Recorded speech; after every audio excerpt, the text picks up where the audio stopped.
going, boss? That mist is clearing. Great work, boss. I'm coming in on another chopper.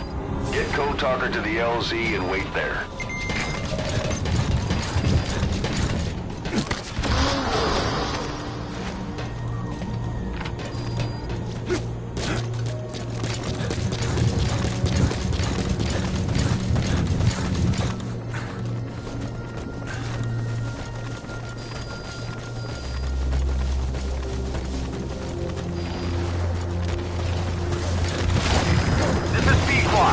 Arriving shortly at LZ.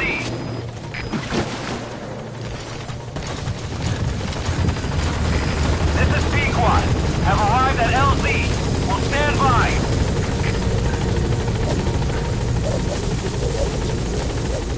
Get in, boss.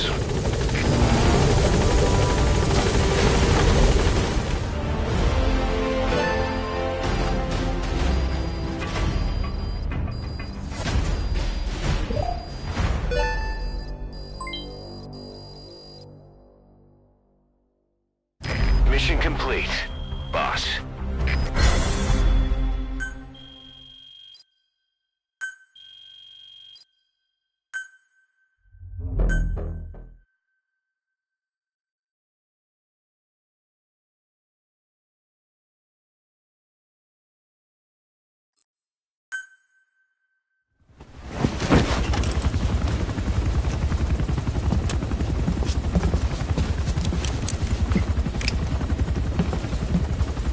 Skullface is no longer in Africa. The nuclear test was a success. Now they turned their knives on me. Satellites didn't read any test. Neither did seismometers. The detonation test took place 5 years ago in the southern Indian Ocean. The final test was the opposite, to prevent detonation. You mean? Skullface plans to sell nuclear weapons that he retains control of. It's not like hawking small arms to militias. Indeed. He plans to avoid detection by exporting minerals containing tiny amounts of uranium in the form of metallic archaea. Once on site, the metallic archaea enrich the uranium and weaponize it. Loaded onto all-terrain bipedal machines, they ensure any country, armed group, even the smallest terrorist cell, can become a nuclear power. Bipedal. So that's why they needed Huey. A nuke business to replace the arms business. And Skullface owns the market. The very atmosphere of nukes, anywhere and everywhere. Deterrence on all sides. So that's why he ran a non-detonation test. Yes. Another metallic archaea instantly overrides the criticality generator. It fails safe only he controls.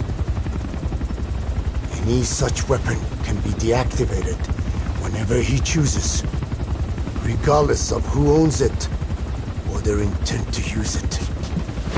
Nukes. Controlled by a man, not a country. If they proliferate, conventional nukes lose all value. Political, military, and economic. The two superpowers become powerless.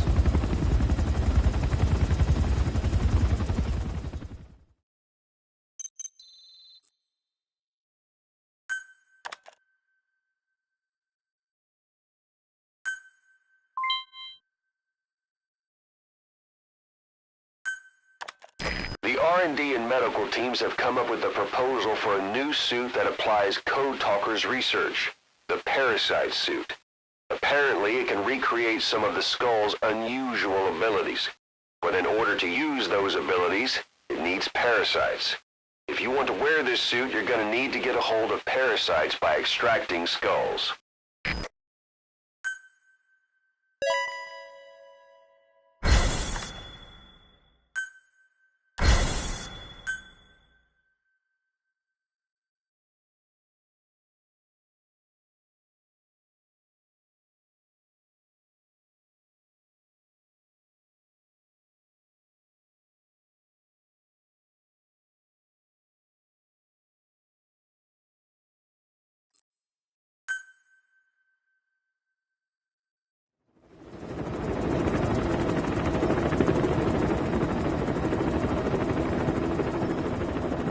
need to stop the epidemic at Mother Base.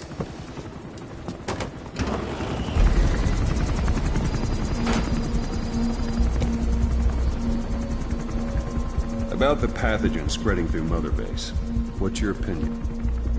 Textbook symptoms of vocal cord parasite infestation. And judging from this casualty list, it is the Kikongo strain. Meaning, a breed of parasite that triggers symptoms upon detecting pronunciation specific to Kikongo.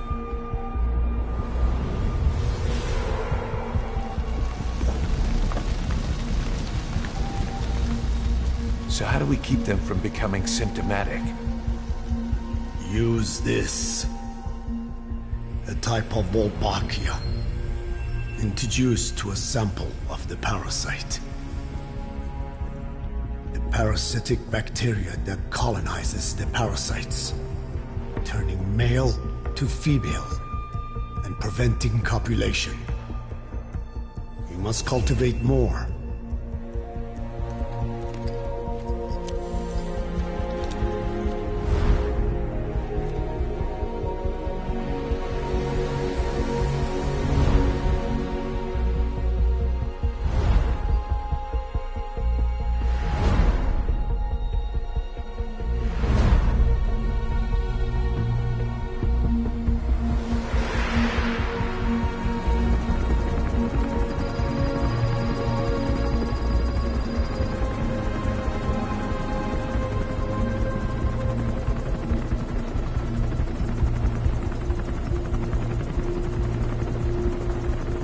Thanks to Code Talker, we've managed to put a stop to any new vocal cord parasite infections.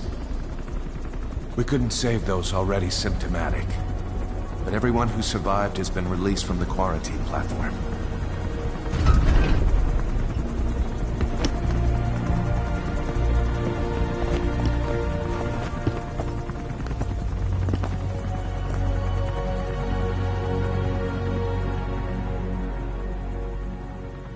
Skullface will pay for this.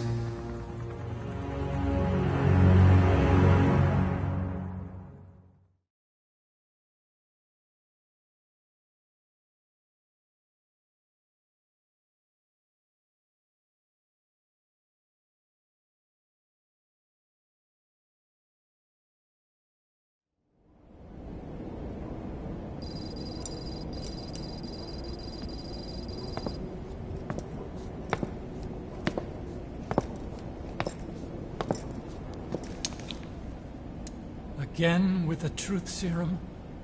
What are those legs made of? Titanium? All the way to the femur.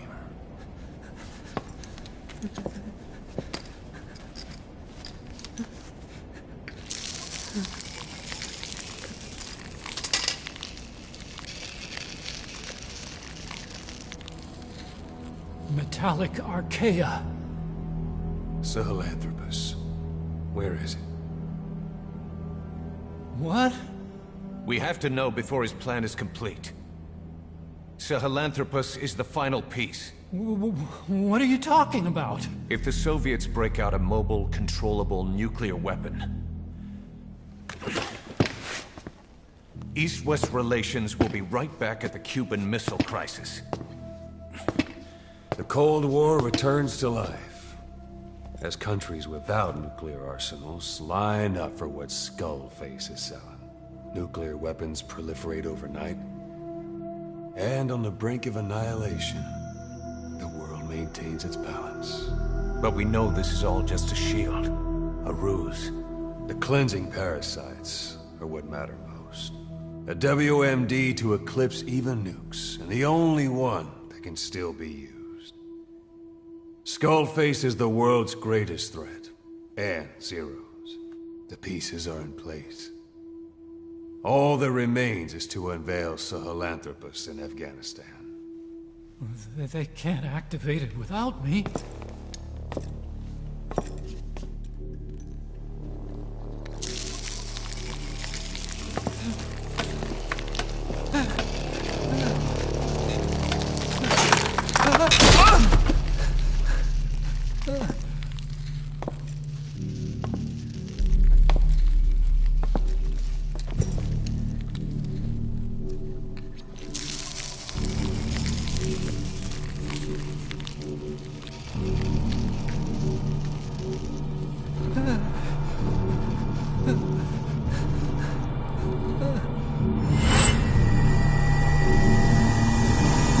Okay, B-Zero.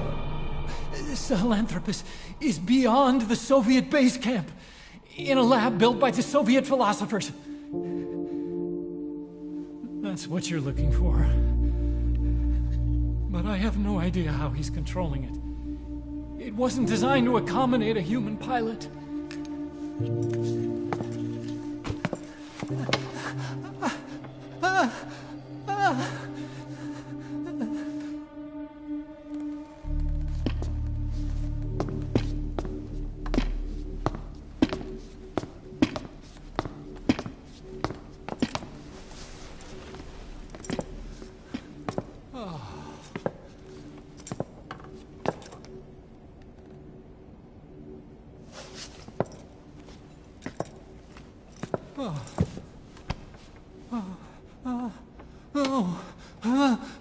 No!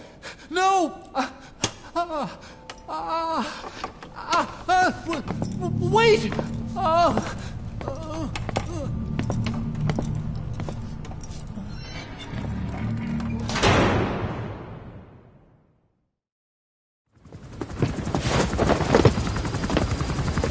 We got word from Afghanistan. Everyone at the Soviet base camp's dead. No sign of fighting. Parasites. Skullface's men then headed north. The target is OKB-0. That's where he'll activate Sahelanthropus. Unless we stop him, he'll go down in history a conquering victor. We can't let that happen. Wipe him out. Don't leave any trace of his existence. I'm gonna need backup on this one.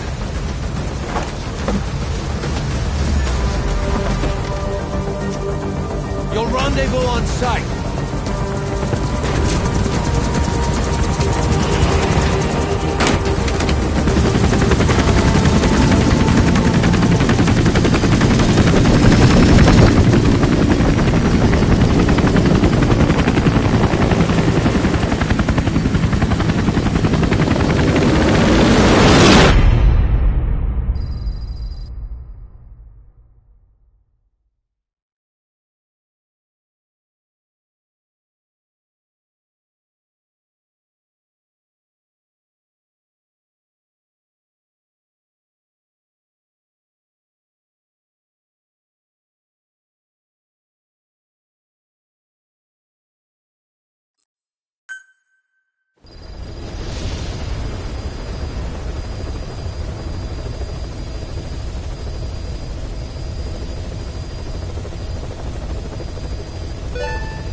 About the pathogen spreading through Mother Base. You've seen everything we've got on the outbreak. What's your opinion?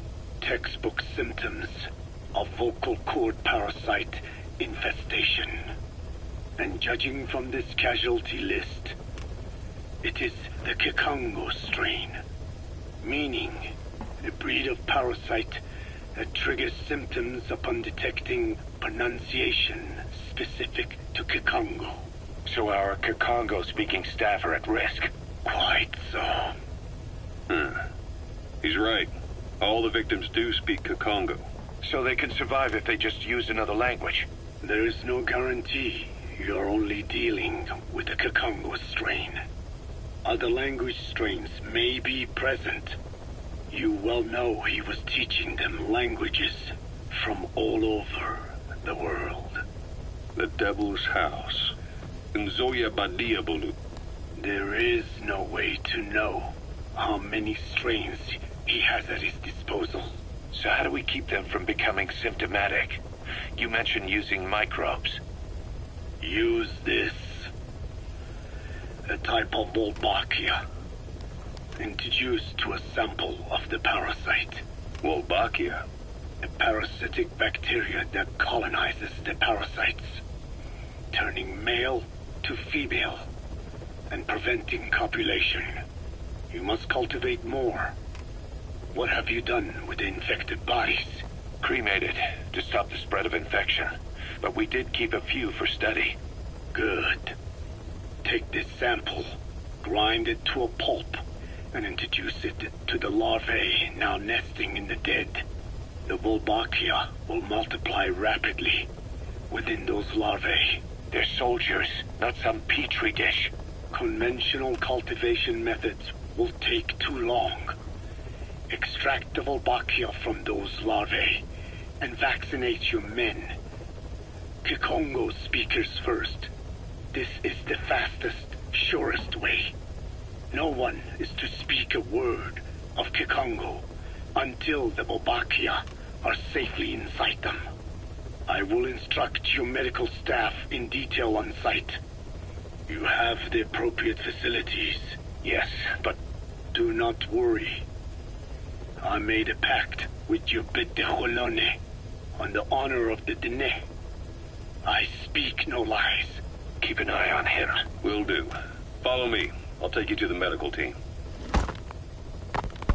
Now, we must wait for the Wolbachia to multiply in the larvae.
Disease transmitted.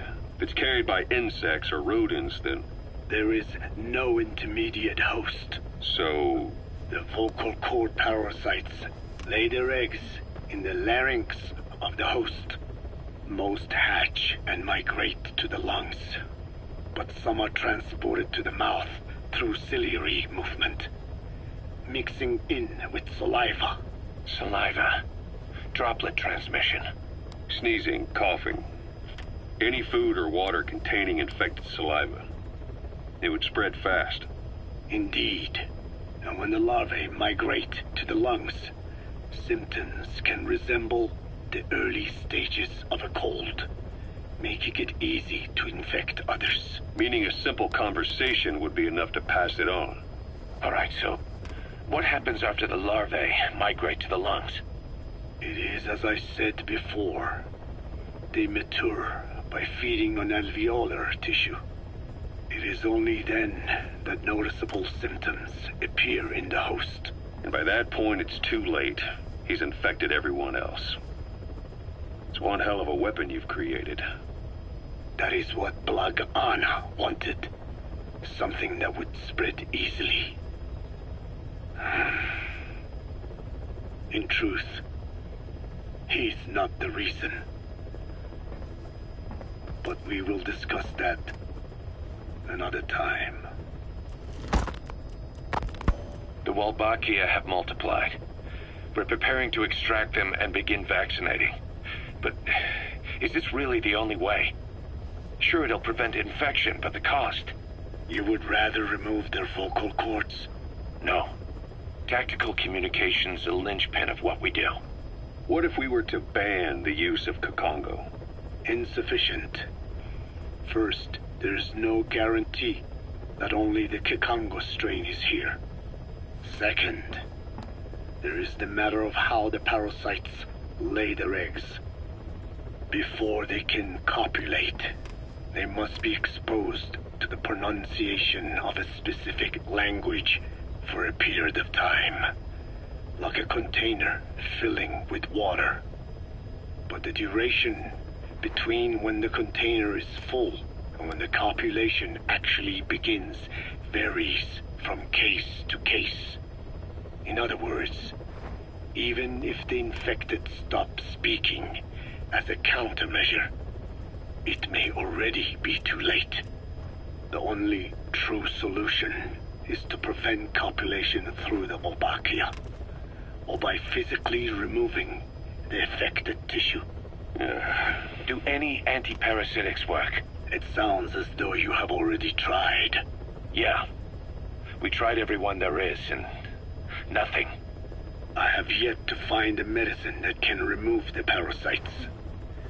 At best, it temporarily covers their ears. Why is that?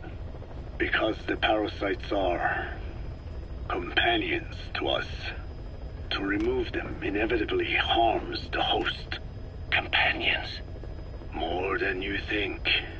And this is why the human immune system cannot eliminate them.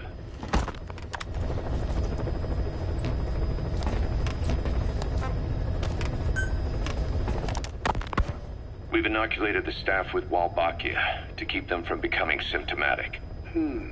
That should also contain the infection. How did this happen in the first place? It has to have been a Cypher spy within our ranks. If this is so, then why the Kakongo strain? If their intent was to wipe you out.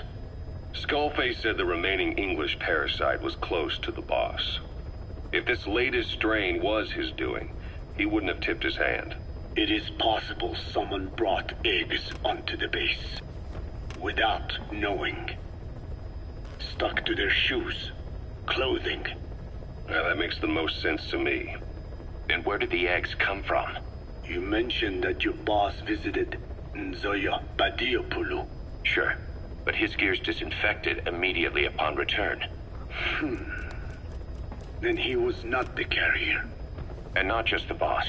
All staff dispatched to high-risk regions were quarantined on the flight back. When the symptoms first appeared, we checked and disinfected all equipment used up to that point. Any and all prisoners, soldiers, materials, and animals extracted during missions were also quarantined. So, that just leaves... I have seen children around here. Where are they from? All over. Some were being held hostage at a mine. Then there were the troublemakers at Bwala Yamasa. Bwala Yamasa? Yeah. Their clothes, their things. Did you burn them? They're just kids. We couldn't. And besides, not one of them's shown symptoms. The parasites don't infect prepubescent hosts.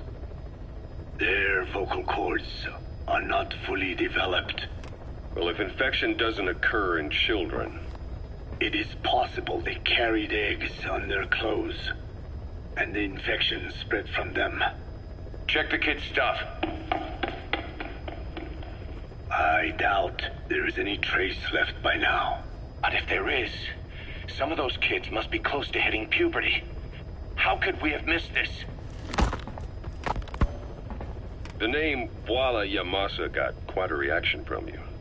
I'm guessing the Kikongo strain was released in that village.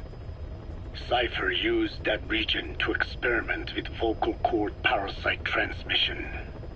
The Kikongo strain. The settlements around the refinery upstream of Bwala Yamasa were the proving grounds. They would infect one villager, then record transmission speed. Dangerous work. If they failed to contain the infection, it would slip into the surrounding regions. At which point the world found out about the parasites, making them useless as a weapon. Incredible they'd risk such a thing. The test site was densely populated too. A terrible place for such experiments. No doubt, they thought burning everything would wipe away all traces. The settlements were covered in oil anyway. Who would wonder if one day they caught fire? And so it did.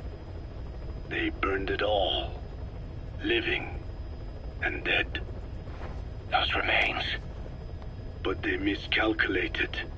Transmission speed was far faster than anticipated. It may have been the temperature, or hygiene standards, or perhaps the parasites reacted quickly to Kikongo. Whatever the reason, nearly all villages were swiftly infected, and the settlements reduced to mounds of corpses. Making matters worse, the dry season was ending. When it came time to burn the village, the Moneni River had swelled. Many of the bodies were waterlogged. Meaning they didn't burn completely. The corpses still contained viable eggs, and the larvae washed downstream. And when the people downstream drank that water... That marked the end for Bwala Yamasa. I learned all of this at the mansion. I warned him of the risk of eggs getting out. And? We are prepared for any eventuality. I get it. Putting the oil field back online. The oil leaks, saner. They plan to pollute the river, prevent the spread of infection.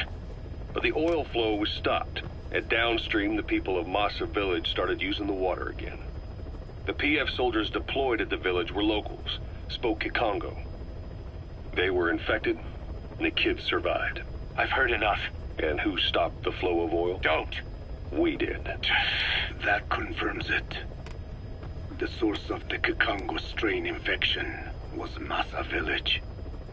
And the children brought it here. It is no one's fault. There is no blame to be cast. The parasites, they were tested in other regions? Their physiology requires that they be tested under varied conditions.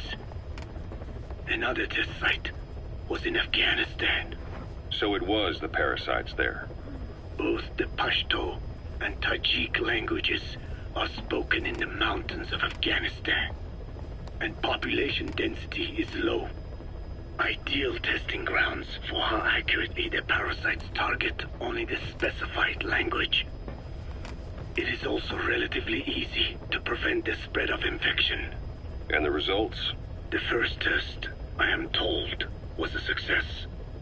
Once the Pashtun Mujahideen were infected with the Pashto strain, they were all but wiped out. The Hamid fighters at Smasei Fort. It was doubly successful. No Tajik Mujahideen or Soviet soldiers became symptomatic. So the parasites proved to be effective. What about the second test? Also supposedly a success. A Pashtun village was the target. However, the original aim was to obtain samples of the infected. In this, they failed. And the village? The Soviets enacted a standard scorched earth operation. That must have been the village where Malak lived, before being held captive at La Marjate Palace. Having had more time to think on it, the details shared with me may have been false. They are madmen who would do anything to cover up the truth. They certainly seem to like tossing their problems in the fire. As a boy, Skullface's life went up in flames. Perhaps that is what fuels his fixation with fire. Your Wolbachia stopped the infection all right, but I still don't get it. How can a few bacteria change males to females? I know they're only bugs, but... It is not such a rare thing in the natural world. Many insects and nematodes are infected with Wolbachia. But why? They nest in the cell cytoplasm of the host, even in the egg cells, with the result that the offspring are born infected. Mother-to-child transmission. However, Wolbachia cannot nest in sperm because they do not have cytoplasm. So even a successful infection of a male ends after a single generation. This means the Wolbachia must resort to maximizing the population of infected females. Sounds like an ethnic cleansing campaign on a tiny scale. Gender change from male to female is their survival tactic. So more females means more Wolbachia carriers, so it can keep thriving in the following generations. But the parasites in a human host are supposed to be a mating pair. If there's no male, there'll be no offspring at all. It's killing itself. Slow down. This tactic is intended for environments where a single male can copulate with multiple females. Originally, the Wolbachia did not infect the vocal cord parasites. I created a mutated strain, modifying the Wolbachia so that it could infect monogamous pairs.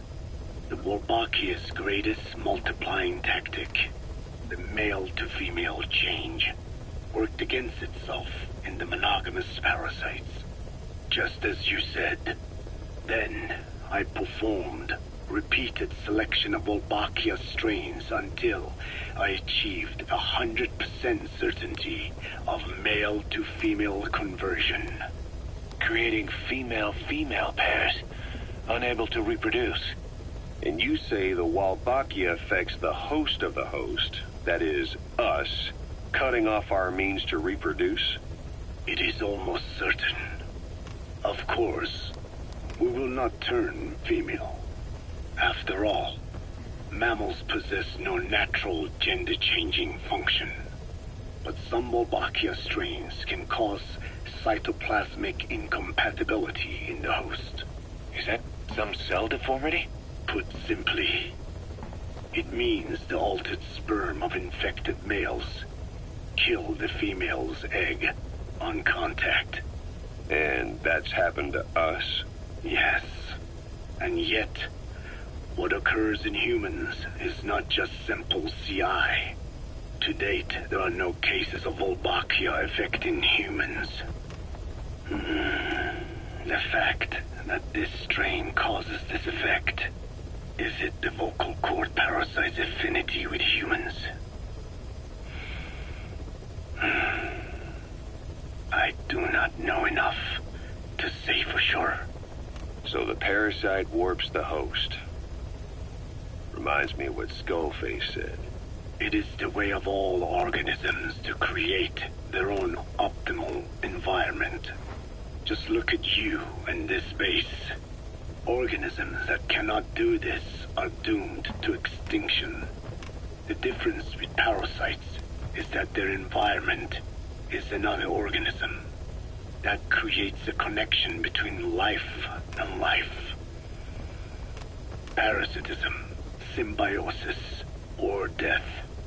In this way, the host too is challenged to adapt.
about this OKB-0 Emmerich was talking about. Its location and features match the citadel in the mountains northeast of the Soviet base camp. Built during the time of Alexander the Great, it was left in ruins following one of Genghis Khan's campaigns. Its occupants changed time and again due to war, and it was expanded on more than one occasion. Ultimately, it fell into the hands of the Soviet philosophers. The Soviet army was using it as the headquarters of its Afghan invasion force. But it would seem that Skullface's connections with the philosophers gave him license to develop Sahelanthropus there. And that's what Emmerich was doing at the place, before he got the axe. But OKB is a designation the Soviets use for weapon design bureaus. There's no way they'd have one of those in Afghanistan. And in principle, the numbers that follow OKB are always integers above 1. There is no 0. Perhaps this was a secret facility of the Soviet and Chinese philosophers dating back prior to World War II. Though it's more likely Skullface just picked a fake name that more or less fit the Soviets' pattern. He doesn't go there often, but he sure as hell won't miss this. They use the heliport on top of the tower for his visits. Start by heading for the heliport. Then wait for your chance to make contact with Skullface. It seems Sahelanthropus' armor is made from depleted uranium. That offers some serious protection. The U.S. military is planning on using it for its main battle tanks, too. Maybe that's where Emmerich got the technology. Uranium? They're using nuclear fuel for armor now? No. What they use for nuclear fuel is uranium-235, which is extracted from natural uranium. Depleted uranium is a byproduct of that process. Sort of like the leftovers, I guess. The garbage. Uranium-235 makes up 0.72% of natural uranium, whereas depleted uranium contains only 0.2%. What are the benefits of using it for armor?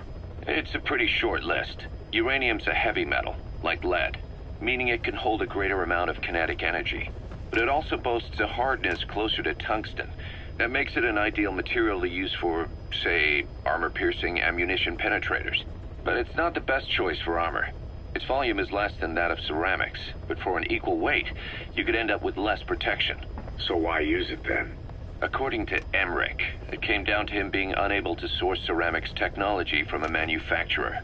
Plus, given that it's an upright walking vehicle, he wanted to reduce the bulk of certain areas.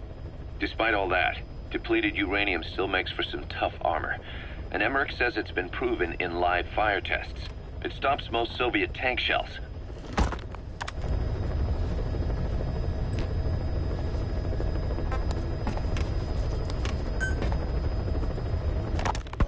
Code Talker, what are the metallic archaea? Volcanic craters spewing sulfur. Water hot enough to boil your skin off. Ocean depths of 800 plus atmospheres. Wastelands radioactive enough to kill you where you stand.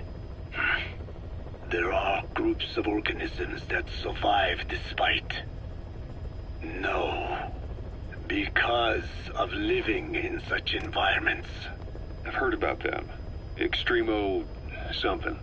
Extremophiles. By selecting certain species, then subculturing and repeatedly modifying them, I created a metallic offspring of pure archaea. They subsist on metals rather than organic matter. And some of them even consume uranium? Yes. Uranium enrichment archaea metabolize only uranium-235. As a result, they produce weapons-grade enriched uranium. How is that possible? Consider how plants fractionate carbon isotopes when they conduct photosynthesis. Nature possesses abilities beyond our imagination. So it was archaea that brought down your chopper? Corrosive archaea, yes. They oxidize metals, feeding off the energy in the electrons they receive. What became of the wreckage? We had the R&D team retrieve samples for study in airtight plastic containers, of course. Prudent. We shall extract archaea from it in good time. They should help you fight back against Black Anna. Any chance we could start now? It doesn't have to be a lot. I might just have another use for them. If it's only a small amount you need. That's fine. I'll get the R&D team to assist. Let's go. South Africa was previously suspected of developing nuclear weapons. It already had a conspicuous presence at the UN because of apartheid and its armed expansionism. But when neighboring Angola and Mozambique became socialist countries in '74, South Africa felt hounded into a corner. So it accelerated its nuclear program to protect itself. 3 years later, the Soviets discovered a test facility, and 2 years after that, an American satellite observed a flash in the southern Indian Ocean. It said this was South Africa conducting a nuclear test with the help of a certain ally. Skullface used the situation in South Africa to get this ally to lend a hand. They both wanted nukes, so it was a mutually beneficial relationship. On the surface, anyway. I figure South Africa started getting serious about nuclear weapons production in '75.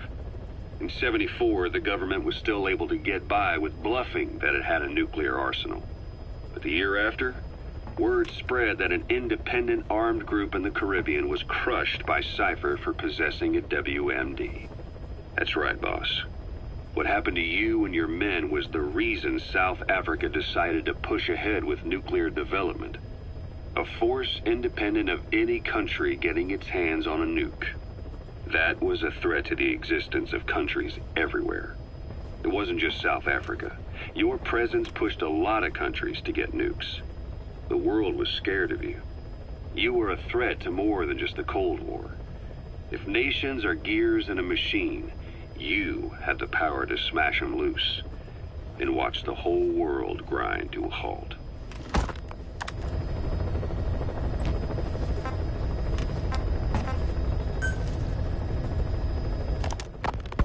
Emmerich uses externally powered legs of his own design. It's bionics technology, a product of the U.S. military's failed attempt to develop a powered exoskeleton.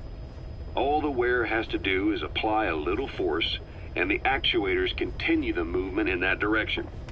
But his legs are unique. Instead of using a hydraulic mechanism, the actuators run off metallic archaea. That increases the actuator's reaction speed and also enables him to lock and release the joints at will.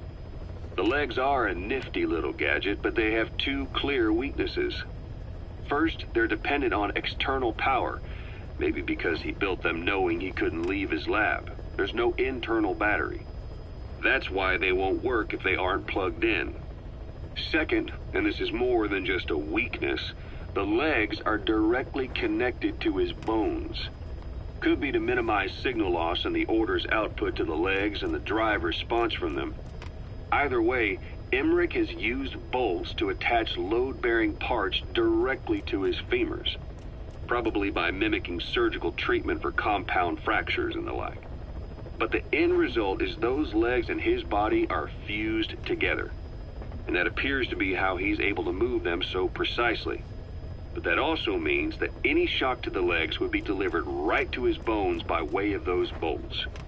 The same is true if he encounters the corrosive metallic archaea. If the corrosive archaea ate into the exposed bolts, they'd reach the endoskeleton parts and eat through them too in the blink of an eye. The doctor's bones are full of holes to accommodate all the bolts. They're like sponges. If he were to lose the reinforcing parts, even the tiniest bit of force or weight would snap his bones. So when I dangled those corrosive metallic archaea in front of him, he realized straight away what would happen. Life wouldn't be worth living if he lost those legs of his. I'd bet that is what the doctor fears the most. I just helped him imagine what it would be like. Thanks to that, I got the information we needed without either of us getting hurt. You know how he is. He's probably already over the shock. The better you know your adversary, the easier it is for you to get information from them. And vice versa.